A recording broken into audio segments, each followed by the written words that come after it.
Parliament ఎన్నికల్లో కాంగ్రెస్ పార్టీని హస్తం గుర్తును గెలిపించి రాహుల్ గాంధీ గారిని ప్రధానమంత్రి చేయాల్సినటువంటి మన అందరి కర్తవ్యం బాధ్యత ఉంది. ఎందుకంటే మనం చూస్తా ఉన్నాం, చాలా మంది చాలా మాటలు మాట్లాడుతూ ఉన్నారు.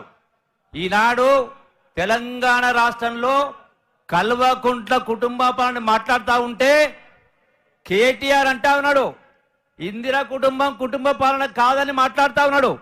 బుద్ధి ఉండాల మాట్లాడితే. ఇందిరాగాంధీ దేశ సమగ్రత కోసం ప్రాణాలు అర్పించిన వ్యక్తి. రాజీవ్ గాంధీ గారు దేశ సమగ్రత కోసం పరిస్థితుల కోసం ప్రాణాలు అర్పించిన వ్యక్తి. ఈనాడు ప్రజాస్వామ్యంలో మన దేశ రాజకీయ ముఖజం చూస్తూ ఉన్నాం.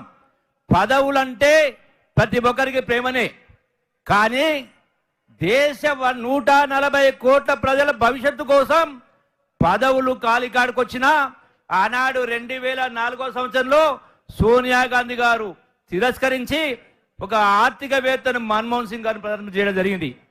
2009లో రాహుల్ గాంధీ గారికి ప్రధానమంత్రి అవకాశం వచ్చినా పదవిని స్వీకరించలేదు. త్యాగాల కుటుంబం. ఈనాడు కేసీఆర్ మాట్లాడతారు, కేసీఆర్ కుటుంబం మాట్లాడుతారు, చాలా మాటలు మాట్లాడుతూ ఉన్నారు. ఈనాడు ఒకటి కాదు, కేసీఆర్ నిన్న మాట్లాడాడు. తిట్టు ఎటువంటి తిట్టు తిట్టిండు. 80,000 పుస్తకాలు చదివినటువంటి వ్యక్తి కేసీఆర్. నువ్వు అది నోరా మున్సిపాలిటీయా? మాట్లాడితే ఈరోజు కేవలం 4 మాసాల ప్రభుత్వం పైన విమర్శ గుర్తిస్తా ఉన్నావు. ఒకటి కాదు, మరి నీ మాటలు చెప్పాలంటే ప్రాంతేతరుడై తప్పు చేస్తే, ద్రోహం చేస్తే ప్రాంతం నుంచి పారద్రోలాలన్నావు. ప్రాంతీయుడు ద్రోహం చేస్తే పాతాళన పాతి పెట్టాలన్నావు. మరి కేసీఆర్, నేను నిన్ను అడుగుతా ఉన్నా, 10 సంవత్సరాల క్రితం నిండు 100 ఏళ్లు బతకాల్సిన తెలంగాణ నవ యువకులు మా చావులతోనైనా తెలంగాణ రావాలి, మా తెలంగాణ పచ్చబడాలి, మా పేదల బ్రతుకులు బాగుపడాలని చెప్పని ప్రాణాలు అర్పిస్తే ఎటువంటి పరిపాలన కోరుకున్న ఆనాడు వాళ్ళు త్యాగాలు చేసింది. ఒక నిజాయితీ ప్రభుత్వం రావాలి, ఒక సుపరిపాలన రావాలి, అవినీతి రహిత పరిపాలన రావాలి, ప్రజాస్వామ్యం పరిడవిల్లాలని త్యాగాలు చేసి తెలంగాణ తెస్తే ధనిక రాష్ట్రం నీ చేతికి అప్పచెప్తే నీవు ఇష్టారాజ్యంగా ప్రవర్తించి 1,000 కోట్ల రూపాయలు అవినీతి చేసి దానికి రుజువు తార్కాణం నీ బిడ్డనే అలా కల్వకుంట్ల కవిత. మరి ఈనాడు నీవు ఇన్ని మాటలు మాట్లాడినావు కదా, మరి ఏం రోగం వచ్చింది మీకు? ఈనాడు టెలిఫోన్ ట్యాపింగ్ అంటే ఎంత? ఈ దొంగ బతుకులు లంగ బతుకులు ఎందుకు? మతిశుద్ధి ఉండాలి కొద్దిగానన్నా. అరే మంది సంసారాల్లో వాళ్ళు తొంగి చూడాల్సిన అవసరం మీకేమొచ్చింది? ఎందుకు టెలిఫోన్ ట్యాపింగ్ చేసిండ్రు? చాలా మంది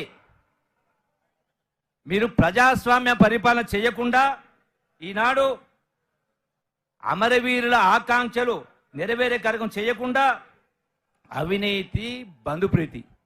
ఈరోజు 1 కాదు 2 కాదు, అందరూ కూడా ఇలా రైతుల పంట నష్టం కోసం మాట్లాడుతున్నాడు. కేసీఆర్ ఏనాడైనా గడచిన 10 సంవత్సరాల కాలంలో ఎన్నో వరదలు వచ్చినాయి, ఎన్నో కరువులు వచ్చినాయి, ఏ ఒక్కరికైనా పంట నష్టం ఇచ్చినవా? ఏనాడైనా బీమా ఇచ్చినవా? ఏ ఒక్కరినైనా ఆదుకున్నటువంటి కార్యక్రమం చేయడం జరిగిందా? ఏ ఒక్కటి కూడా నీవు అమలు చేయలే. ఈనాడు నీవు, నీ కుటుంబ సభ్యులు, కేటీఆర్, హరీష్ మాట్లాడుతున్నావు. రేవంత్ రెడ్డి 12 సార్లు ఢిల్లీ పోయిండని మాట్లాడుతున్నావు. డెఫినెట్గా పోయిండు, 12 సార్లు 32 సార్లు పోతాడు. మీకేమొచ్చింది? నేను అడుగుతా ఉన్నా, ఢిల్లీ పోయినా 29 రాష్ట్రాలకు అధినేత సోనియా గాంధీ గారు, మల్లికార్జున ఖర్గే గారు, రాహుల్ గాంధీ గారు ఎన్నిసార్లు పోయినా అందరినీ కలుస్తా ఉన్నారు. మరి మీకెందో బరోగం? ఇక్కడ ఉన్నటువంటి మంత్రులు కూడా మీరు కలిసే చేతగాలే మీకు? ఇక్కడ ఉన్నటువంటి మంత్రులు కానీ ప్రతిపక్ష నాయకులు కానీ ఏనాడును కూడా మీరు ఒకరిని పలకరించిన పాపలు పోయిందో? ఒకనాడు అవకాశం ఇచ్చిందా? మాట్లాడేటువంటి అవకాశం ఇచ్చిందా?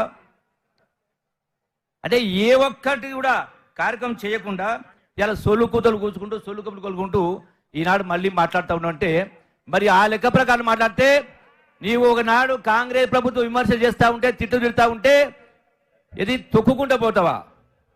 ఇప్పటికే మొన్న జరిగిన ఎన్నికల్లో తెలంగాణ ప్రజలు మళ్ళా మీరు లేవకుండా తొక్కింది. ఇప్పటికే ఈ పార్లమెంట్ ఎన్నికల్లో మీరు తలకిందుల తపస్సు చేసినా మీకు ఒక్క సీటు కానీ ఒక్క ఓటు కానీ వచ్చేటువంటి కార్యక్రమం జరగదు. కాంగ్రెస్ పార్టీ చెప్పినటువంటి 6 గ్యారెంటీలో ధనిక రాష్ట్రం అప్పచెప్తే మీరు అప్పుల చిప్పని చేతికిచ్చినా కూడా ఈనాడు కాంగ్రెస్ పార్టీ సోనియా గాంధీ గారు